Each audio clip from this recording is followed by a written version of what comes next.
and Brent is an expert in all that, so we'll just jump into it. Thanks for having me.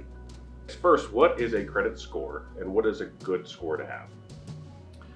So what a credit score is a measurable number for creditors to determine risk of lending. This gives them the ability to kind of prejudge you based off of a 3-digit score. That score is anywhere from 0 to 850. A good credit score will kind of depend on where you are asking for lending. But for CSE, a 680 and higher is considered in a credit score. A lot of companies do like to see a 720 or higher. So what is the benefit of having a good score versus the negative that comes with having a low score? So a good score is primarily going to help in a lot of different ways.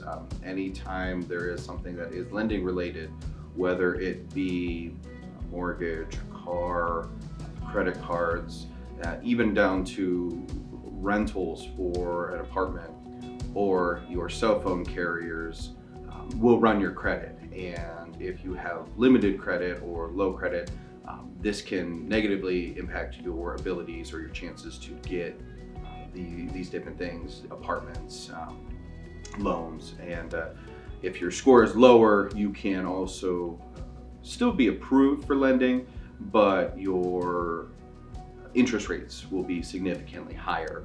So in the long run of these loans, you're ending up paying significantly more than what you would pay versus having a higher credit score. Higher credit scores give you a little bit more flexibility with loans and kind of terms that you may want versus what the financial institution feels comfortable with. You're going to get lower interest rates, and sometimes you get better deals by having that higher credit score.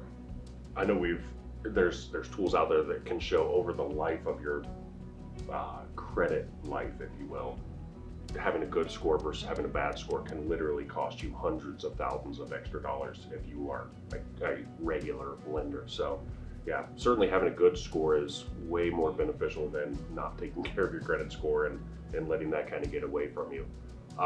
For members that are just establishing, whether they have a very low score or had credit before and then filed bankruptcy and have to reestablish, or maybe they've just never had credit, how long does it take to establish credit, at least a good credit history that makes you comfortable with lending? So starting off, usually you'll see 3 to 6 months is kind of an ideal recording for credit that the credit bureaus like to see. If it's a first time loan, your credit bureaus may want to see 6 months of payment history with an active trade line to establish a credit score. Prior to that, the score might come back at 0, which is just something where if there's no credit, they'll assign a 0 score. So 3 to 6 months of positive payment history on at least one trade line will help to establish a score. And then from there, you kind of progress with multiple trade lines, mix of credit between different types of trade lines. And payment history is always a very big impactor. So that's something that can definitely help over time. What are some of the best tips and advice you could give somebody who wanted to just start out on a credit journey? So if you have your first time lender that has no existing credit, or say they're trying to rebuild, we try to help those that need to get kind of started back on their feet. So we'll do a smaller credit builder loan or credit card. These are usually lower dollar amounts that are designed to not necessarily give you a high payment, but also give you some payment history. But really, it is something that takes time and takes patience to build. For example, with a new credit card, you want to utilize a small portion of that limit. What I mean by this is taking something that you would purchase on a regular occasion and hold to that. So, for example, would be using it for gas. You put some gas on that card, and then you make the monthly payment on that gas. And then you do this again, and you continue to do this. By having something that is set, something that is constant, it can help to establish that credit and establish those good payment history while not necessarily maxing out a card limit. Brent, we do have members that oftentimes get denied and routinely have trouble getting approved for credit. So what would you say to those people who, or what options, I guess, maybe are still available for people that have trouble getting credit approved? Yes, so there are a couple options that you can have. The first one that we'll try to look at before anything else would be adding the cosigner.